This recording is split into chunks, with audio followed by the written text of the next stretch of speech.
ജോലി വാഗ്ദാനം ചെയ്ത് യുവതിയെ പീഡിപ്പിച്ചെന്ന കേസിലെ പ്രതി പാലക്കാട് നഗരസഭാ കോൺഗ്രസ് കൗൺസിലർ എം പ്രശോഭിനെ 2 ദിവസത്തെ പോലീസ് കസ്റ്റഡിയിൽ വിട്ടു. തെളിവെടുപ്പ് പൂർത്തിയാക്കി ബുധനാഴ്ച വീണ്ടും കോടതിയിൽ ഹാജരാക്കും. പരോൾ അപേക്ഷ പ്രതിഭാഗം നൽകി. പ്രശോഭ് നൽകിയ മുൻകൂർ ജാമ്യാപേക്ഷ ഹൈക്കോടതി തള്ളിയതിനെ തുടർന്ന് കഴിഞ്ഞ ദിവസം പ്രശോഭ് കീഴടങ്ങിയിരുന്നു. തുടർന്നാണ് തെളിവെടുപ്പിനായി പ്രതിയെ വിട്ടുകിട്ടണമെന്നാവശ്യപ്പെട്ട് പോലീസ് വിചാരണ കോടതിയായ മണ്ണാർക്കാട് പട്ടികജാതി പട്ടികവർഗ പ്രത്യേക കോടതിയിൽ അപേക്ഷ നൽകിയത്. ഈ അപേക്ഷ പരിഗണിച്ചാണ് 2 ദിവസത്തെ കസ്റ്റഡി അനുവദിച്ച് ജഡ്ജി ജയാപ്രഭു ഉത്തരവായത്.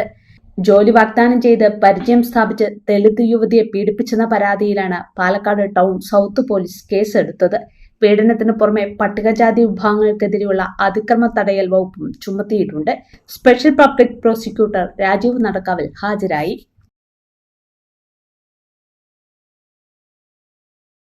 ഇനി നിങ്ങളുടെ എല്ലാ സാമ്പത്തിക ആവശ്യങ്ങൾക്കും ഒരു വഴിയുണ്ട്.